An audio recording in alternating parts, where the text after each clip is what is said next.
To tease. Yeah, right. Oh, there you go. Oh, yay. Yeah. Only you can see me.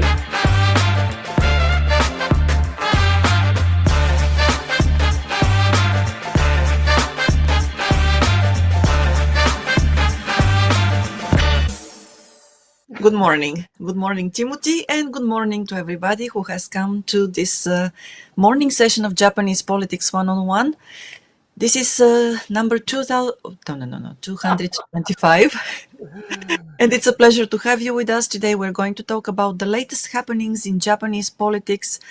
I believe that we'll be touching upon the economy and also the latest public policies here in Japan, because there are a lot of changes in politics today. And Timothy, who is the CEO of Langley Square, the longest standing government relations and public policy firm in Tokyo, is here to share his knowledge and insights with us. Timothy. Thank you very much, Maya, and good morning. Welcome, everybody, to June. Today's June 1st. We have survived May. Mm-hmm. Gratefully, thankfully. Gratefully. You look none the worse for the wear, Maya. Well, not yet. Who knows what happens in 10 or 15 minutes. That's right. Let's see if we can maintain power. I'm not reporting from the good ship Grimm's today. I didn't go out this weekend, so I'm reporting from my home office, but probably we won't suffer the power outage that I had last week, and I apologize for that. Towards the end of our briefing last week, Maya, you'll probably remember. I do. Very clearly. Yeah. I'm still suffering from that. But today we will be solid and stable throughout the entire broadcast. So thank you very much for joining. Last week, once again, we had a record-breaking number of people in the audience. And I hear from Maya that we've got a lot of people signing up today. So without making you wait any further, let me get into the beef of the issues. Let me tell you, first of all, what issues we're going to be talking about. We'll take a short sponsor break, and then I'll get into the details, and then we'll open it up for Q&A. And thank you very much for those of you who are joining and participating in the Q&A. It has really become even more richer and more kind of elaborate. The questions are becoming a little bit deeper, and I so much appreciate that. And I appreciate you contributing too, because we don't have all the answers. I can give you an assessment because this is what I'm doing all the time, every day. But there are other people in the audience that know a lot more than I do on some of the issues. So please contribute.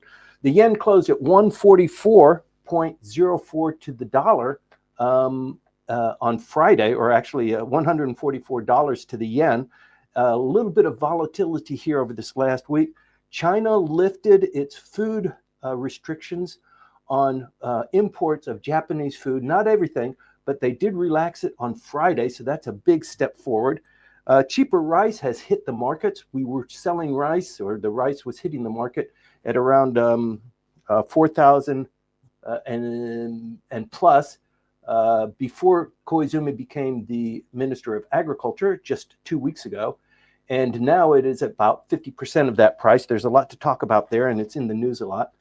Akie Abe, who is the wife of the former prime minister, the deceased prime minister, Mr. Shinzo Abe, visited with Mr. Putin this week, and that has caused a little bit of a flurry. Prime Minister Ishiba talked with President Trump again. That was on Thursday evening. They spoke for 25 minutes, and then Mr. Akazawa left for Washington, D.C., I think on Thursday, and arrived on Friday. He's there today and will probably be coming back tomorrow or the next day.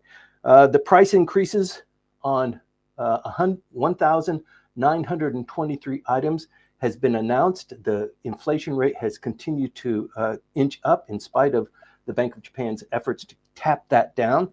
I'd like to talk about that a little bit. The Bank of Japan had their monthly meeting this week, and so there's some news coming out about that, about manufacturing production and the yen-dollar ratio. South Korea has its presidential elections on Tuesday, not on the weekends like we do here in Japan, but on Tuesday. This is a big deal. The president, as you know, the former president, was impeached for causing a challenge to the Constitution and something similar to a coup that was characterized. But this is a big deal for U.S., Japan, Korea relations. So something to watch. The prime minister has been extremely busy. These last couple of weeks, I've been reporting on how many diplomatic visits he gets. No state visits so far. But with the expo going on in Osaka, there are a lot of heads of state that are coming in, not for state visits. That's a very big deal, but for a courtesy call or for a summit or for some sort of a briefing. And his schedule is just continuing to be packed because of that. Let me see. What else do we have? Politically, the pension reform legislation passed on Friday. There was a big announcement on Tuesday. Three parties, the LDP, Komeito, and Mr. Noda's party, the Constitutional Democratic Party, agreed in principle, and then they passed it in the lower house at a plenary session on Friday. And there's a lot to talk about there because of the implications there. We've discussed about how we got into this mess, the Seiwakai, the Mr. Abe's faction, stopping this packing of politicians' pockets with money that is generated from these Benkyokai and these various events. And then some of the members of parliament were getting money. They didn't report it. They didn't pay taxes on it. And it caused a big brouhaha. That decision was made by, it is reported, a gang of 5. And one of those 5 is Mr. Hakubun Shimomura, who testified under oath to the budget committee this week. And that's a pretty big deal. It's supposed to reveal some things, but like a lot of things that go on in Japan, sometimes expectations are dashed and not met.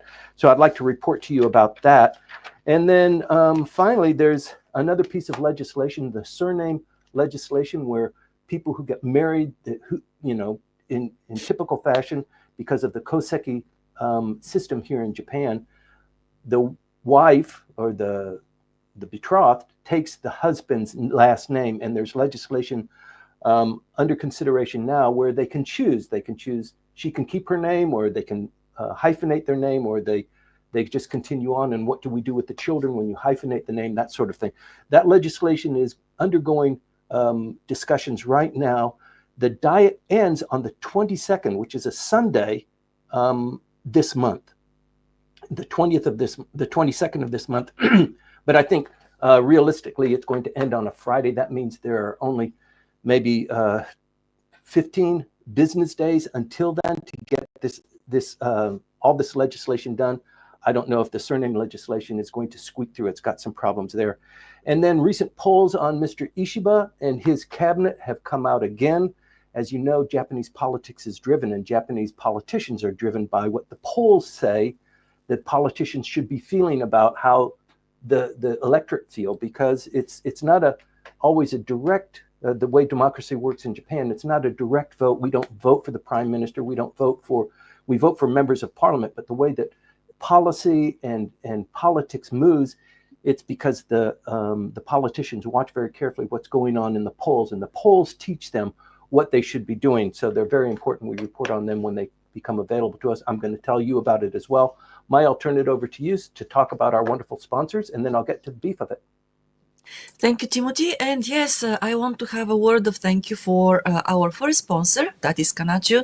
They're well known in the area of Yokohama, where the company is based, and they are also well known online as Nagatachō.com. So you can find them at www.nagatachō.com. You can also connect with them via James Howell. His email is james@nagatachō.com. The company does buying and selling real estate in Yokohama. They do real estate investment and property management. They can talk with you in both English and Japanese, so there is no worries there about language barriers. Please do not hesitate to reach out to James or to just send an email to Nagatachō via their contact email on their website. And Timothy, now we are back to the details of all the events that were expected and unexpected and yet happened during the week. Great. Thank you very much, Maya. And before I get into those, just as you're giving a plug to our sponsor, let me plug Langley Esquire. As you know, we produce this program on behalf of Japan Expert Insights and Maya's guidance, if you call it guidance. But we also produce policy papers as well. There are 2 policy papers that have gone out just recently that I think are of keen interest to the audience. One is on Japan's growing military-industrial complex that went out about 2 weeks ago, Maya. And then another one that went out just a week ago, or a couple of days ago, actually, is on Japan's food security. So you can find both of those articles. They're policy-driven on the Langley Esquire webpage, and I invite you to take a look at those. Maya? Right.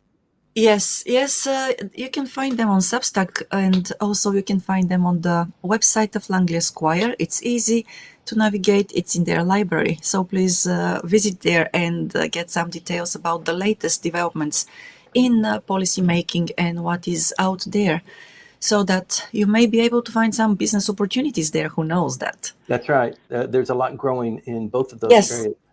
And also, just to let you know, once again, we use LinkedIn pretty heavily to broadcast this briefing every week. We've been doing it for 225 weeks, but we also upload on YouTube as well, and we broadcast on Clubhouse.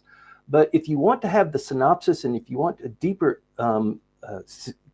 sequential information on what's going on, you should sign up for our Substack. And this is going to Substack. We were publishing the synopsis of what we talk about every week on LinkedIn, and it just doesn't quite work. It doesn't hit our audience, so we shifted to Substack. And so exclusively on Substack, we're producing, and also on the webpage, the synopsis of this week's briefing.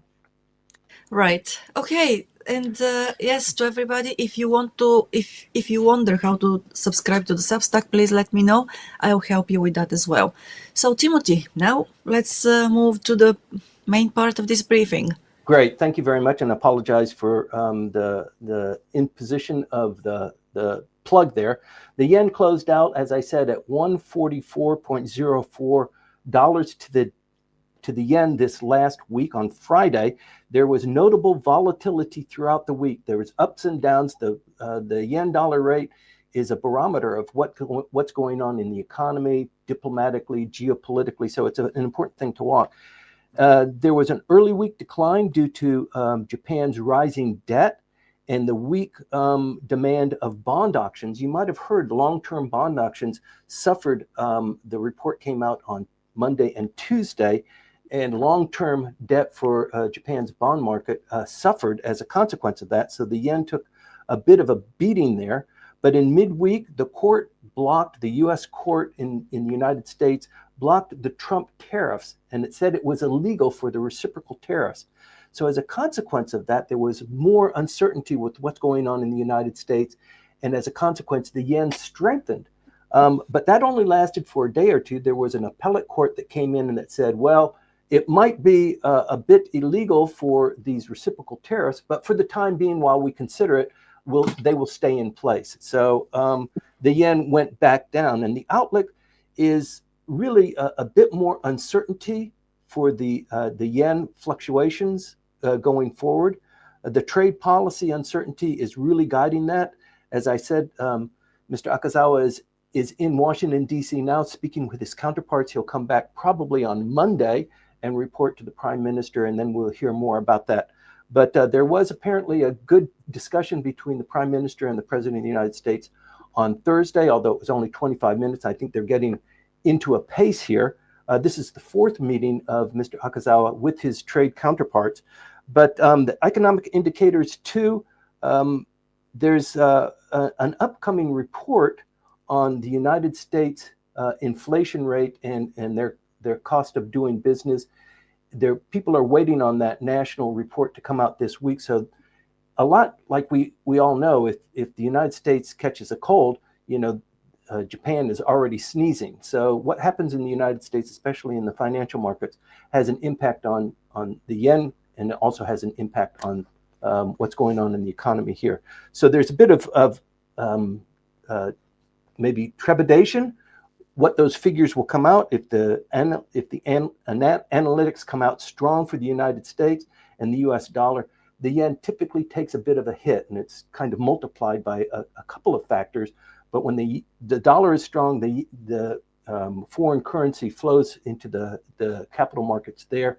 And when the dollar becomes a little bit shaky or a little bit weaker, Japan is always seen as a safe haven, and it enhances the business outlook here.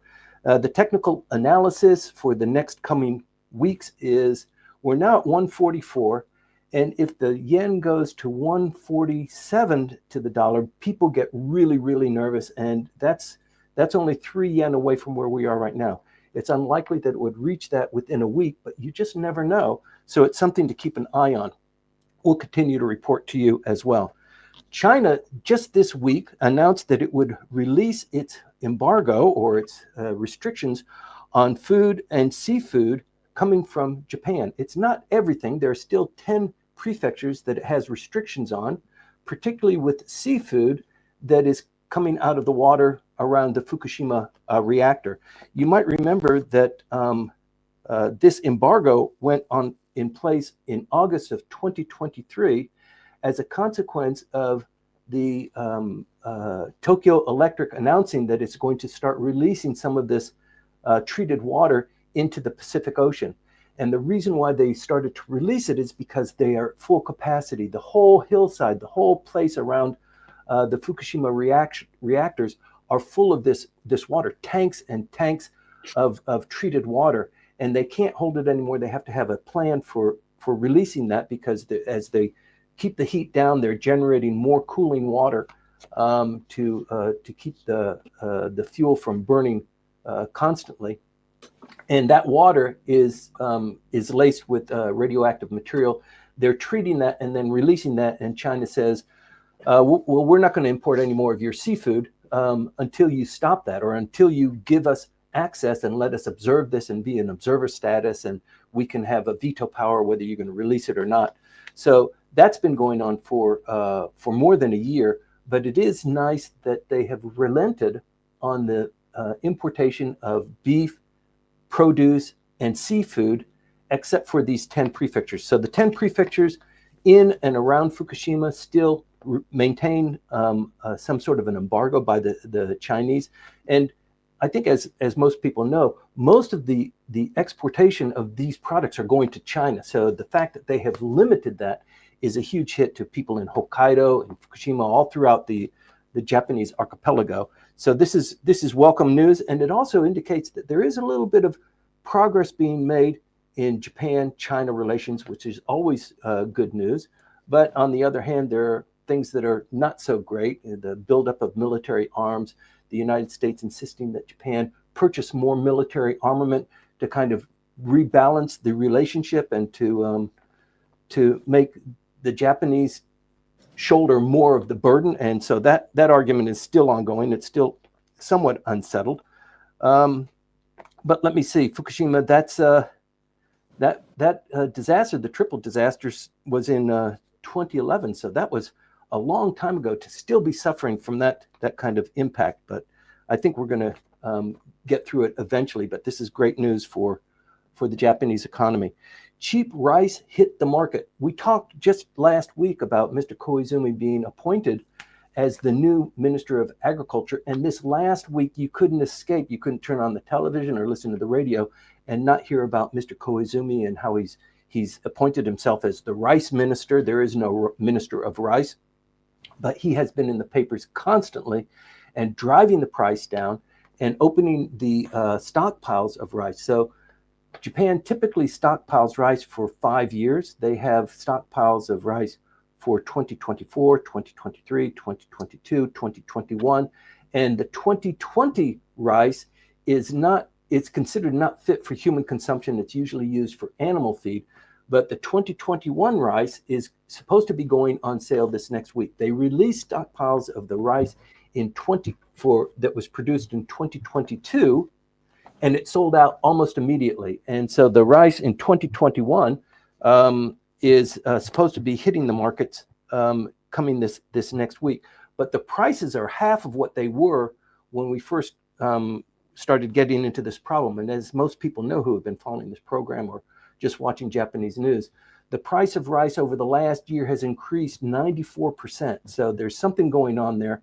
There is some argument that the farmers aren't producing enough rice, or that the foreigners are eating all the rice because there's so many foreigners coming in, that sort of thing. And I think it's really not useful to talk about that, because although, let me see, farmers produced 6.79 million tons of rice in 2024. That was up 180,000 tons in 1 year. But in 2025, they will exceed that by another 400,000 tons and produce 7.1 million tons in this year. So we're at the end. Rice isn't being produced right now. There is a very limited amount of winter rice that's produced, but the rice fields are being planted now, and you'll be able to eat that stock towards the fall. So the rice that we're surviving on now is the rice that was produced in 2024, and there was a surplus there. So the fact that, or the argument that they're portraying that not enough rice was produced, I think that's false. I think it's not because there are so many foreigners visiting Japan and they're eating all the rice. That argument has been heard as well.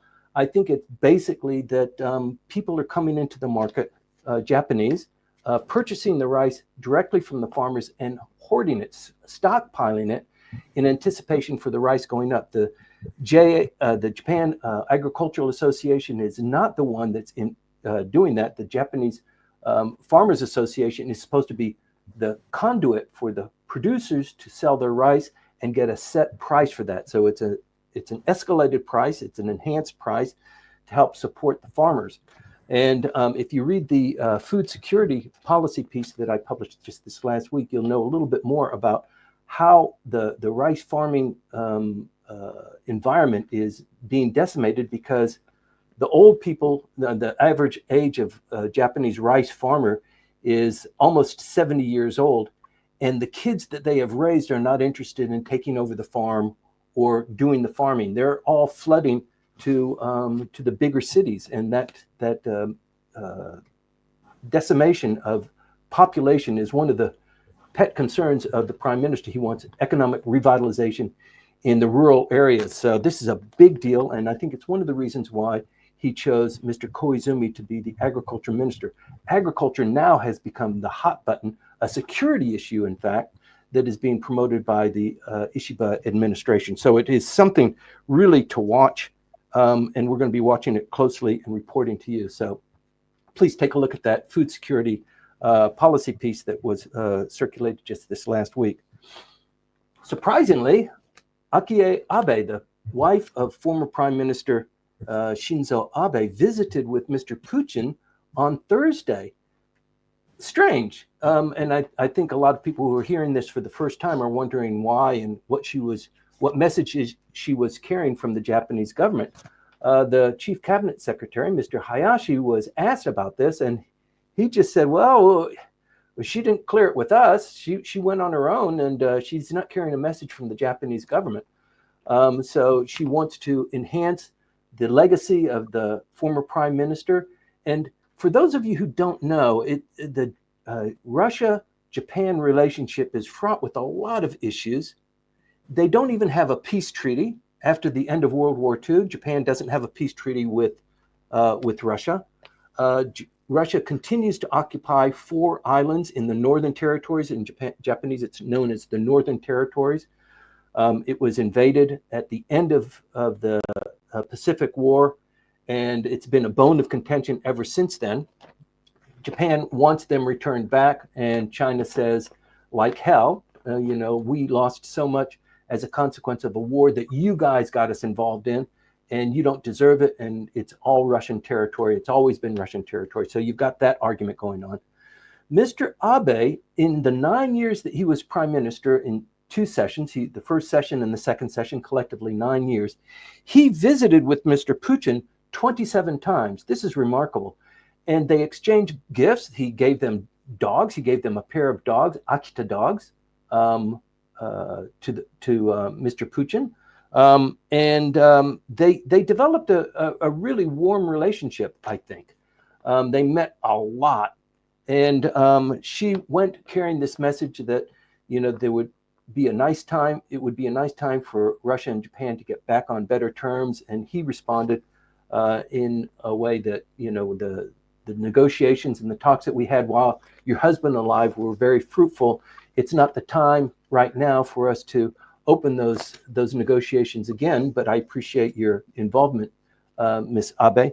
So it's somewhat curious, and we can get into that a little bit more in the Q&A. But I think for those of you who are Japan heads, you know a lot of this background, but a lot of people are not that familiar with the Russia-Japan relationship and the fact that they still haven't signed a peace treaty, and the occupation of these 4 territories remains to be a bone of contention. The Prime Minister had another phone call with President Trump on Thursday evening, 25 minutes it lasted, and then Mr.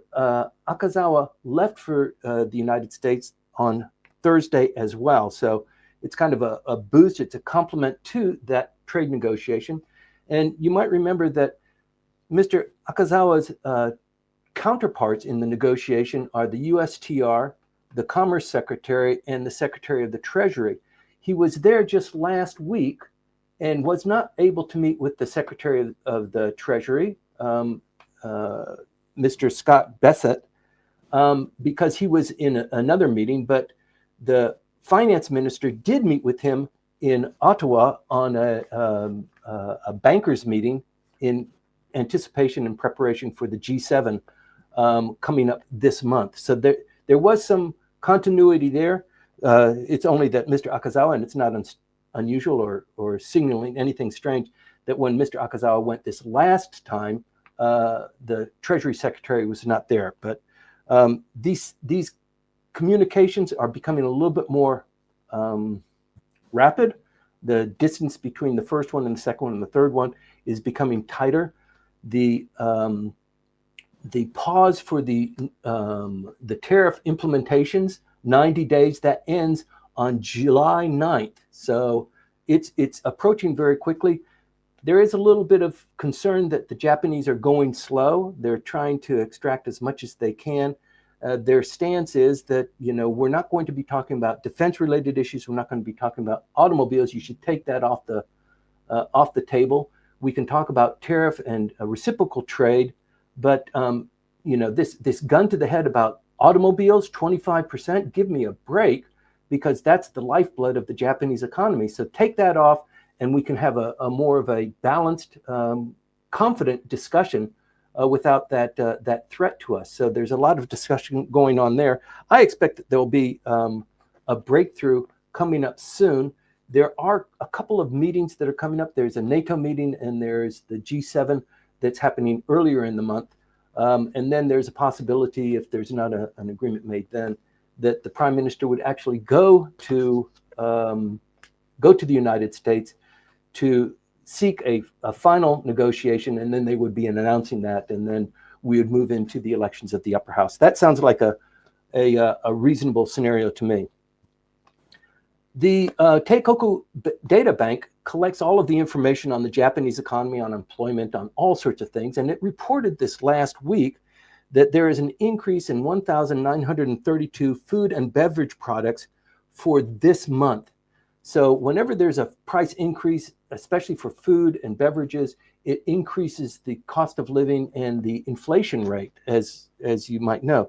This is the third time that there's been an announcement of price increases, and the number of price increases is 3 times in 2024 as it is now. So there are 3 times more price increases. So this rate, this pace of price increases, I mean, the manufacturers and the producers just can't hold off any longer. The cost of goods and the cost of inputs to production have increased because in many instances, those inputs to production are coming from overseas. They're paid in US dollars, so the Japanese yen has to purchase the dollars and then get those products in, and they just can't stand it. They can't eat that cost anymore. They make applications for increasing the price. Sometimes they get approval, and sometimes they just get silence, and so they increase the prices in any event.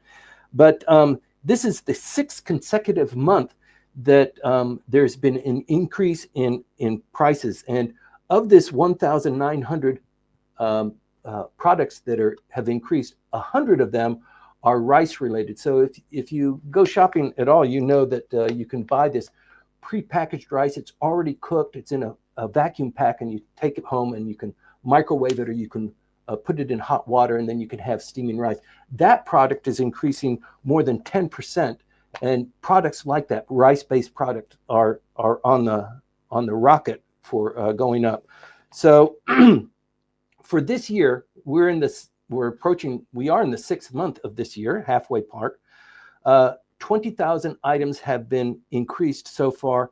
And the outlook is since these are consumer products, it's just a matter of time, probably very quickly within another month or two, that distribution, labor, and raw material prices are also set to increase. So it's kind of a self-replicating process. If the consumer prices increase, especially foods and fresh produce, then the distribution labor costs follow very quickly thereafter.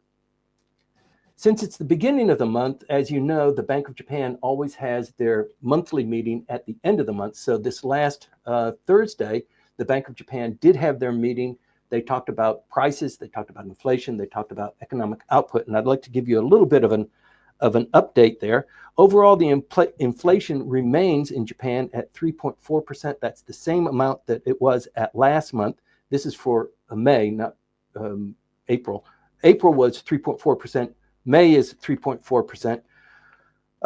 But in Tokyo, the center of Japan, the inflation rate hit 3.6%, and it was forecast to be at 3.5. So there's a little bit of squishiness here. And although the Japanese government is trying to push the numbers down and tell people that inflation is not as bad as you feel it, it's coming down, the numbers kind of belie that. Food and produce have increased at 6.9%, and rice, as we talked about earlier, and as probably most of you know, increased 93% over the last year.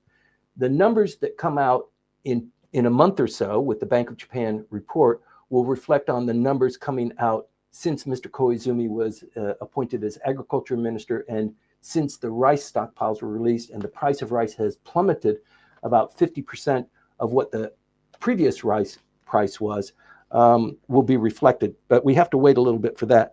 So industrial production fell 0.9% from the March-April time, and it was anticipated to be 1.4%. So they anticipated industrial production to be higher than it was reported to, and I think there's a lot of reasons for that. Excuse me.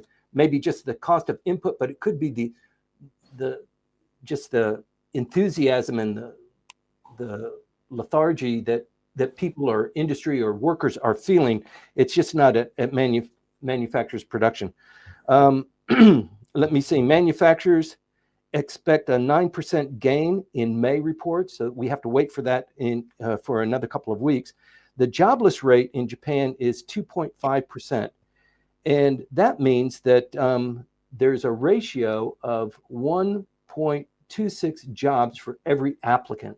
So if there's 100 applicants, if there are 100 applicants, there's 1.26 jobs for every applicant that's applying. So basically, Japan is at full employment. It's not quite at full employment. It's probably 98% employment. Some people just don't want to work.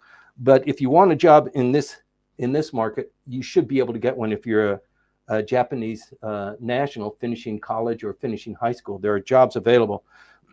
Although there was a report just this last week that this new generation of graduates for the last couple of years, particularly those that are 28 and younger, are having a real hard time adjusting to the Japanese style of management and the Japanese work ethic, and working in the big companies or working in the small companies. They want more work-life balance. They don't want to work as hard. They don't want to be yelled at, that sort of thing. They want more opportunities to expand their skills. So this group that's coming in now is having a little bit of a trouble adjusting to the reality of joining a Japanese company. And you're probably going to see a little bit more of that coming out as the year unfolds, but it's going to be somewhat tough. Retail sales, on the other hand, increased 0.5%, not a huge number. That means that people are not going out buying refrigerators, buying clothes, going out to dinner and that sort of thing.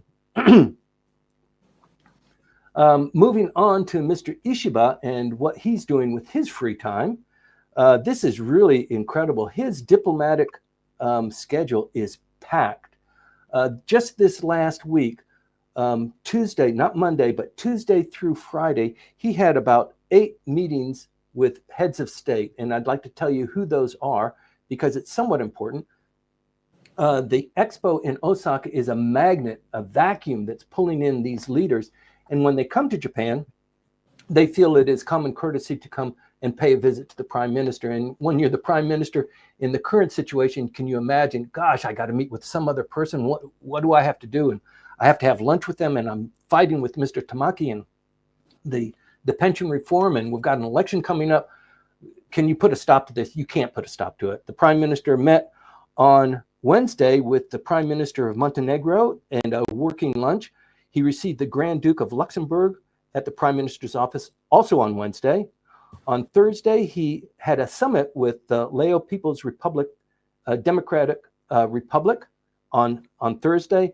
He met with the prime minister of the Republic of Tanzania on Thursday. Also on Thursday, he had a lunch meeting with the Crown Prince of Kuwait. You don't want to miss that one. He had a courtesy call from the deputy prime minister of the Republic of the Socialist Republic of Vietnam. That was on Friday. He had a summit with the prime minister of the Kingdom of Cambodia on Friday as well. They had included a press conference and a huge dinner. And then he met with the advisor to the interim government of the People's Republic of Bangladesh on Thursday as well. And as you know, he topped it off with a telephone call with the President of the United States, 25 minutes on Thursday night. So he is fraught with a schedule. If you look at him, they had a picture of him on the newspaper passing the legislation for the reform bill. He looked actually pretty good. It was Mr. Noda who looked kind of defeated and exhausted. But the three of them were there very proud. On Tuesday, they had made an agreement that they would pass the reform legislation. This is a big deal, and I'd like to give you a little bit more insight on why it's so important and maybe why Mr. Noda looked so exhausted afterwards. But it was a great a success for the LDP and for Komeito, and also I think for the Constitutional Democratic Party to pass this legislation. They made an agreement, they signed a document on collaborating going forward, particularly on this legislation. But I think there are other things in the background that weren't announced in that briefing. And then on Friday, 2 days ago, they had a plenary session in the lower house. They voted and they passed that legislation. It goes to the upper house now. The upper house needs to consider it and pass it.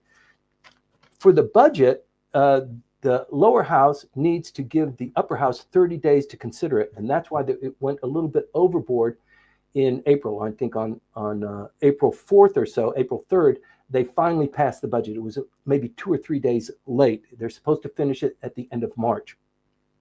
With other legislation, the lower house passes it, gives it to the upper house. They don't have a time limit on it, but it will expire in 30 days and fall off of the calendar.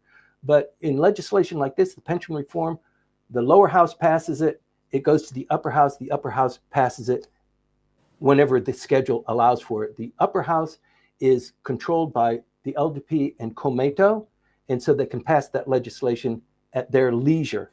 It's the lower house that's giving everybody heartburn, and that's because the LDP doesn't have the numbers. It lacks by 13 members a way to pass legislation. So that's why it needs to get into bed with either Komeito. I'm sorry, it's already in bed with Komeito. It needs to get in bed with Ishin or the Constitutional Democratic Party or with the Democratic Party for the People. And over the last couple of months, the selection has been with Mr. Tamaki's Democratic Party for the People, but he's really a tough negotiator and he only wants to do it piecemeal and this one and that one. And with Ishin, it has more members. The Democratic Party for the People has 28 members. Ishin has 38, but they're a little bit more difficult to deal with. I think Mr. Tamaki is more hungry and more able, more LDP light. Dealing with Ishin is a little bit more difficult for the LDP, but that's what the strategy has been until Tuesday.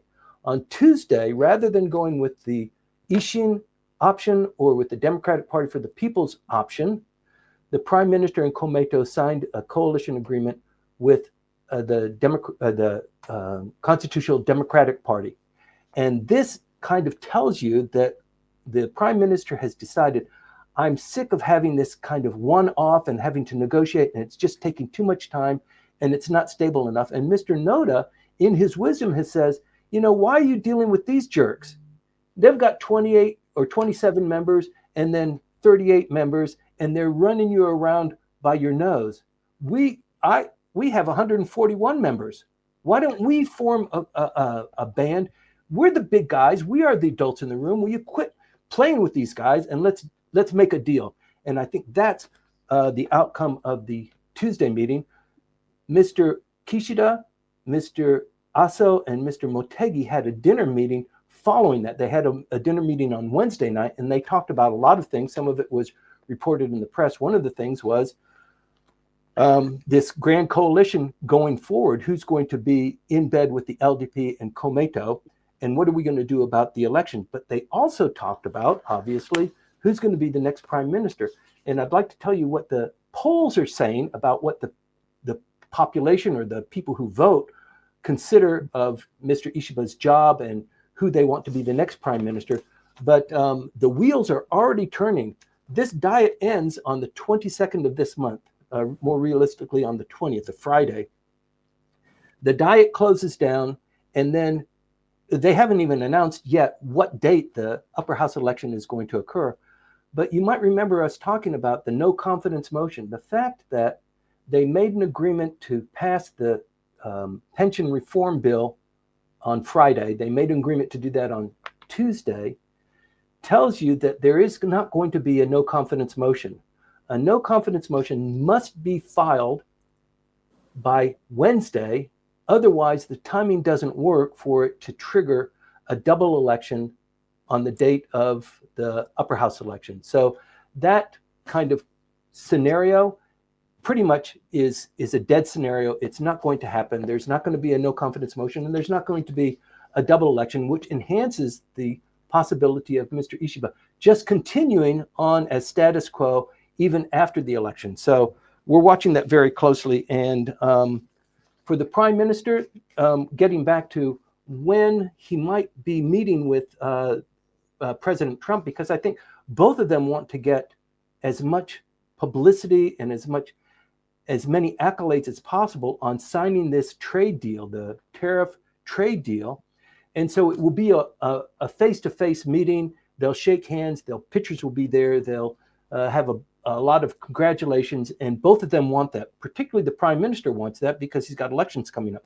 The opportunities for that to happen are potentially at the G7 summit, the 51st G7 summit, which is in June 15th, 15 days from today.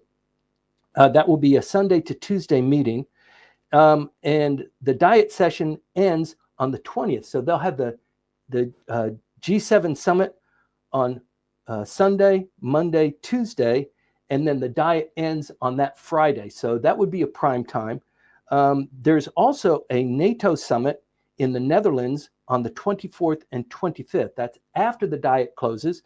And I think it is likely that at least the vice president, but maybe the president, will join that NATO summit.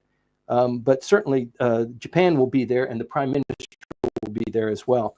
And then the third option is actually flying to Washington, D.C. at the end of the pause, the 90-day pause, to sign some sort of a deal with the president of the United States. So moving forward, I want to talk a little bit about the polls on Mr. Ishiba and what his appreciation rate is. It's still very low. It hasn't eclipsed below the 30%. The 30% mark is kind of the death knell. Most prime ministers can't survive maybe a month in that zone. He's not quite there yet. The disapproval rating for this prime minister and his cabinet is 55.6%. The approval rating is at 30.3%. So he's just scratching the surface there. And it's shifted as a consequence of a couple of things. One of them is the Koizumi appointment. So he got a great boost. Apparently, the population loves the fact that Mr. Koizumi was appointed as the agriculture minister, and he really aggressively attacked the price of rice. So that's going to reflect even more positively. This number that I'm telling you now was produced just as the news was coming out about Mr. Koizumi. So it doesn't truly reflect the impact there, but it's also related to the consumption tax. So you might remember a week or two ago, there was a discussion about let's cancel the consumption tax. The population is suffering. The economy is taking a nosedive. The inflation is increasing. Let's reduce or eliminate the consumption tax. We had 2 weeks of conversation there. The LDP ultimately said we're not going to reduce the consumption tax. It would be fiscally irresponsible. Ishin and the Constitutional Democratic Party and the Democratic Party for the People were pushing for reduce it, at least for food, cancel or maybe cut it in half, make it 5%, or maybe just cancel all of the consumption tax for a year or so. So all three of the opposition parties had their own recipe, but I think that the population is somewhat convinced that the LDP position is a little bit more adult. Don't spend the money that you don't have, don't service it with debt, keep the consumption tax at the current 10%. And I think most people would follow for that. And in fact, the polls reflect that. The consumption tax acknowledgement is by 55% of those polled. Let's just keep it as it is. That's 55% of the people who were polled. So 49% approve of a no confidence motion, although, like I said, the time for that is coming and going. And 49% oppose a no confidence motion, but 39% want one. 33% are in favor of the continuation of the LDP Komeito coalition. 22% of those polled favor an opposition coalition. That means everybody gather around Ishin or the Constitutional Democratic Party or the Democratic Party, for whatever the combination is. 22% of those polled said you guys should kick their butts and kick the LDP out. 12% wish that the Democratic Party for the People, Mr. Tameki's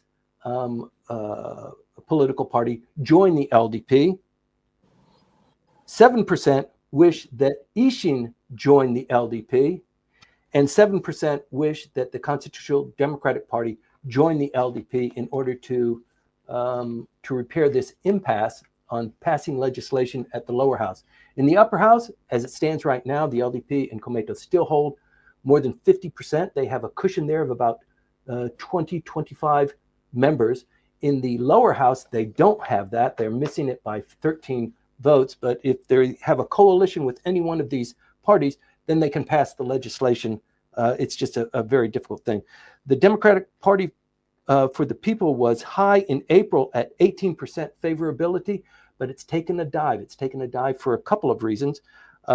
But it's not as burnished. Mr. Tamaki is not as exuberant as he was. He made a comment in the diet hearings that was considered to be really inappropriate about, if you're releasing the rice from 2021, that's like animal feed. You're putting animal feed into the stream of commerce. Isn't that a little bit cheeky of you to be, reducing rice and selling it to the population? It's basically farm food. So he caught a lot of flack for that. And so I think in numbers, you're going to see a little bit more of that. We're really approaching the upper house election, and it's not a good time for him. 25% of those polled want the prime minister to be changed out as soon as possible. 25% say, dump Mr. Ishiba now, hurry up and get a new prime minister in there, because then your favorability will be enhanced for an upper house election. But I mean, really, the game here isn't winning in the upper house. The game here is the lower house. Whether they win in the upper house or they lose or they remain at parity, they still have the lower house that they have to deal with.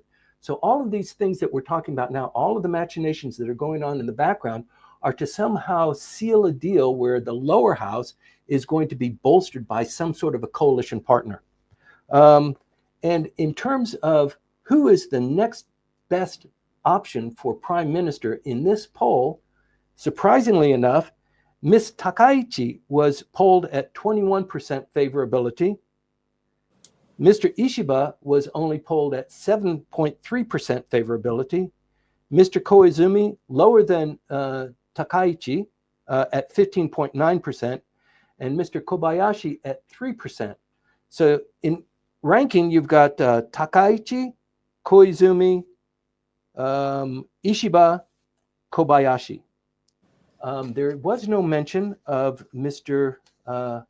Kishida, which I find very strange. In fact, in my calculations, the most likely person to replace the current prime minister is Mr. Kishida. And the dinner with Mr. Aso and Mr. Motegi kind of enhances that favorability in my book, although I didn't respond to the poll, and I'm not a Japanese citizen, so I don't vote. But I do report to you. I enjoy it. I really appreciate your feedback and your involvement in this, and I hope you learned something. And what I'd like to do is just get into the Q&A, Maya, after we have a word again from our sponsor. And, I really appreciate everybody enjoying and participating in this kind of a dialogue, because I think it's very important to keep up with what's going on in Japanese politics and the economy here. Maya? Yes, indeed. Okay, thank you very much, Timothy. Okay, let me have a word about our sponsor, House. They are available in Yokohama. They work in the area. They are based there as well. And you can find them online as well at www.house.co.jp. They do projects in custom home design and construction. They do commercial building construction as well. They are bilingual as well. So if you have any projects or ideas, or just want to get an idea of what they or how they can help you, please reach out to them and connect and talk with them. So this is House. They are also known as House Inc. They are based in Yokohama and they do custom home design and construction plus commercial building construction. Well, Timothy, now I could see you behind the scenes with some shenanigans there. Okay. Just trying to get you off your beat, Maya. Yes, and I'll keep quiet. So now we're moving into the Q&A session. We already have quite a few questions, and we have a question or two that remain from the last week. That's yes, right, because last week cut off, and I think there were probably 2 or 3 questions we weren't able to address. And so if they're not too stale, let's address them now. Yes, I think that there is a question here from Benjamin X, which is I think it is evergreen. And the question is, how do the Japanese people view the idea of emperor? So I believe this is more a question of the Japanese people's attitude towards having an emperor. So I believe that you can share your thoughts on this. Okay, so thank you. It is a great observation. And I think if the vote was poised to the Japanese population, almost, I don't know, I can't say universally, but I think most people would say we desire him to be our head of state. We desire him to be put into the position he should have been in, had it not been as a consequence of the Constitution being changed by those Americans coming in and writing our Constitution. He should have a role. He should have a more powerful role, not just accepting ambassadors and having state dinners and opening the Diet. He should have a more robust role. That is Japanese culture. That is Japanese history and our tradition. We want his role to be more prominent. I think most people would vote for that, but I haven't seen a poll on that. A very interesting question. But I think for those of us in the audience who have really developed an affinity for Japan, I think I think most people would agree to that, and I'm open to hearing other thoughts on it as well. Right. Yes. Okay. Thank you for this. And a couple of weeks ago, we got a question from Nicholas Hughes, I believe, and the question was, yes, what would happen if the Japanese government decides that the United States is not a reliable ally anymore? Mm-hmm. What do you think would be the result of this? Well, it's a big ship, and to turn something like that would require a lot of different things to happen. So it would probably involve some critical elements happening in a somewhat of a sequence where the relationship begins to disintegrate, and Japanese soldiers or trade issues or trade flows are diminished as a consequence of the United States not doing what it's supposed to do under its treaty obligations. And then there might cause a rift. But, the relationship between the United States and Japan is largely guided by the foreign ministry. And there are people there that have been educated in the United States, educated all over the world, smart guys. I mean, the smartest people in the economy typically go to the government. They go to the bureaucracy. That is where the highest prestige of employment is, or career is. So there are a lot of smart people there. We have really deep, relations and affinity with Japan and the United States. So it would really take something, but it's difficult to imagine that sort of thing happening because, I mean, as people have said for a long time, the relationship between the United States and Japan is the strongest by far. People say that over and over again. And I think there is something to it. We have great relations with England, with France, with Canada. But the relationship between the United States and Japan is somewhat unique, and I think really a wonder of modern history. So it would take a lot to diminish that. Right. Okay. And moving on to a question from Hiroaki. He says, what kind of US-Japan strategic investments should be proposed to solve the ongoing rice and tariff crisis in Japan? I'm always worried when Hiroaki asks a question because he is very bright and he usually knows a lot more than his questions kind of reveal. But what can the United States do to alleviate this rice problem? Well, Japan produces most of the rice that it consumes. The problem here is that in order for rice farmers to produce it, they need to have a higher price than the market dictates. So the LDP is very deep in the rural areas, in the farming community, and the Japan Agricultural Association.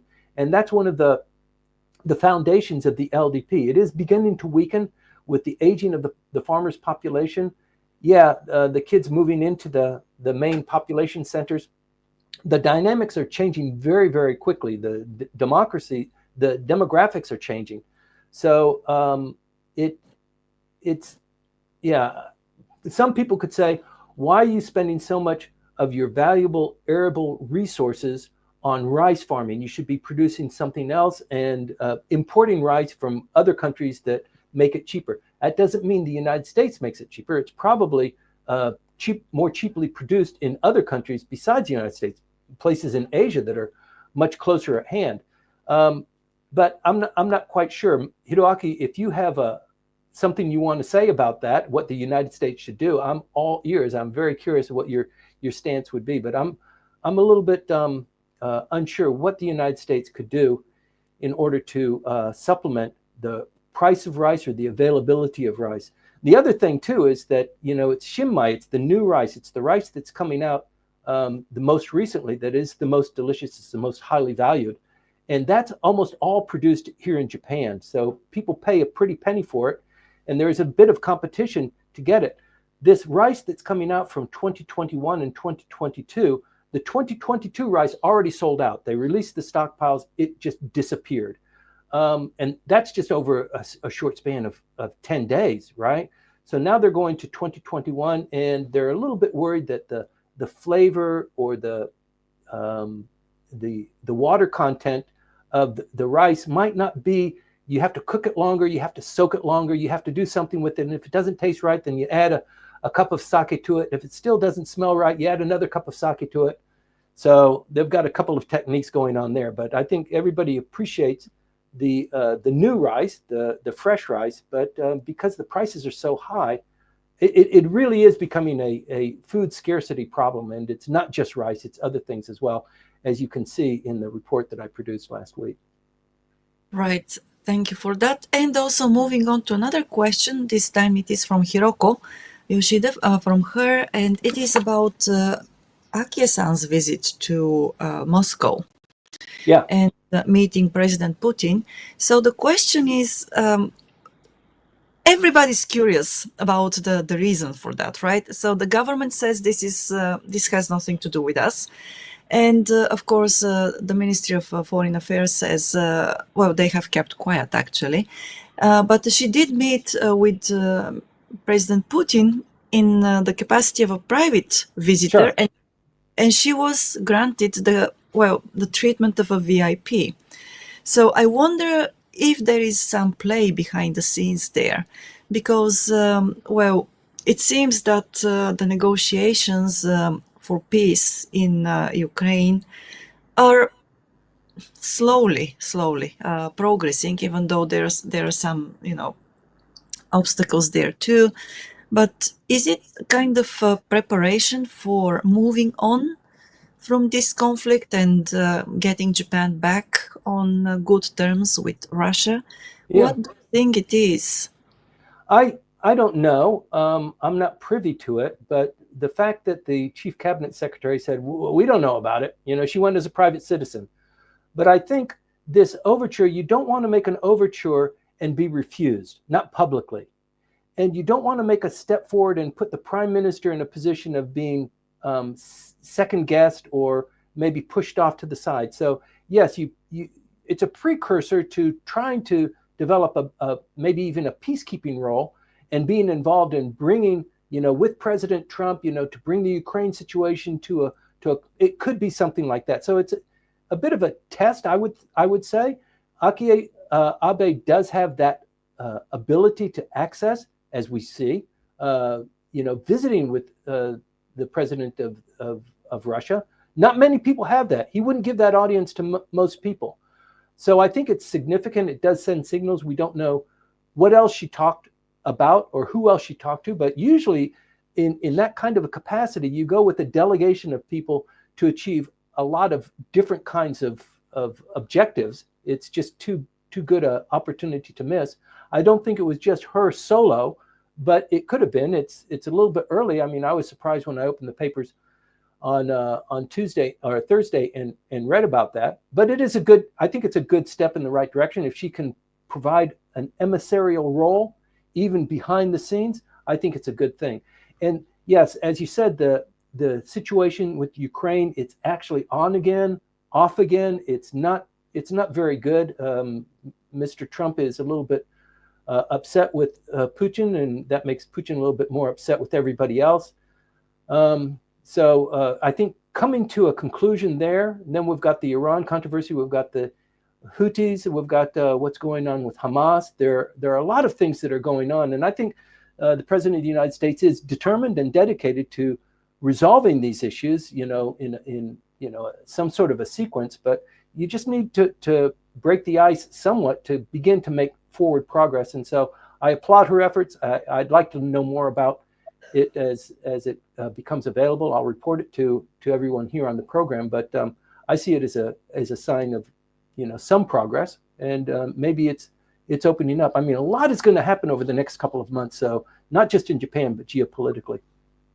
Right. Okay. Thank you for this. And we have a question from Seiichiro Manabe-san about a meeting in Singapore. So the question is, in Singapore, what motivated Hegseth's statement calling for increased military spending and Nakatani's statement of regional defense cooperation? They seem to be related. They seem to be singing from the same songbook. 2 weeks ago, there was this huge exposition in Makuhari that we attended for the sale of Japanese defensive products. Some products are defensive in nature. They can be used offensively as well. But the Japanese are beginning to build this base of having a military industrial complex. They have the automobile complex that motors, maybe 48% of the economy is dependent on automobiles, automobile parts and services. So that supports it. They want some other industry that promotes that. They tried airplanes. It didn't work with airplanes. They're trying semiconductors or high-end chips up in Hokkaido as well. That's going to take 10 years, 12 years to be developed. But they've got the military industrial complex that is beginning to take on some pace of momentum. That includes not just guns and aircraft and drones, but also battleships, submarines, that sort of thing. So I think there's this step forward, and the Singapore dialogue that happened just this last week. I think the Chinese purposefully avoided it, but Hegseth was there, and also our Minister of Defense, the Japanese Minister of Defense was there as well. So promoting Japan taking on more of the responsibility for its own defense, purchasing more military armaments, that was actually a point that was made up in the discussion on Thursday night with the President of the United States and the Prime Minister of Japan. It was an issue. Why don't you buy more of our defense equipment? And then maybe the tariffs will be a little bit more released. So that's one of those tit for tat things. The Prime Minister said defense is a separate issue from the tariffs and the automobile tariffs. And we don't want to mix and match those two things. So let's put that aside. But yes, maybe we can purchase some more defense equipment. And so, yes, there's a lot going on in that area too. But Manabe-san, you're always a consistent contributor to the program. If you have other insight there that you'd like to share with us, please provide it to Maya and let Maya tell us all about it. Well, thank you very much for this. Yes, and well, it looks like we have gone through the questions at the moment and the comments as well. So thank you very much for this. Yes, I can see the relief on your face there. So thanks a lot for, well, once again being here, Timothy. It's Sunday morning. It is the 1st of June. So back home, it is the Day of Children, actually. So in Bulgaria, yes. Okay.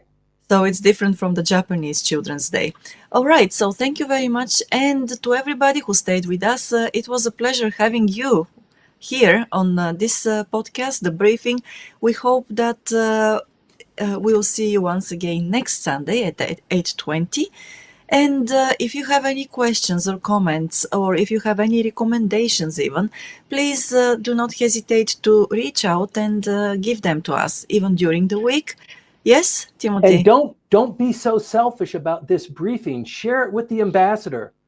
Right. Share it with some of your colleagues. I mean, our audience continues to grow. People will find out about it sooner or later. But go ahead and please honor us by taking the step by telling your friends about this briefing. It's once a week, and it really brings you up to speed on what's going on in Japanese politics, the economy, diplomatically, geopolitically.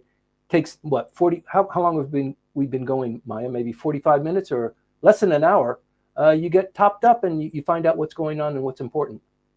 Right, very much so indeed. Okay, thanks a lot again to you, Timothy, and to all our viewers and listeners. It was a pleasure having you with us. So have a great Sunday and enjoy the week ahead. Great. Thank you, Maya. Thanks, everybody. And a shout out for our two sponsors, Nagatachō and Hause.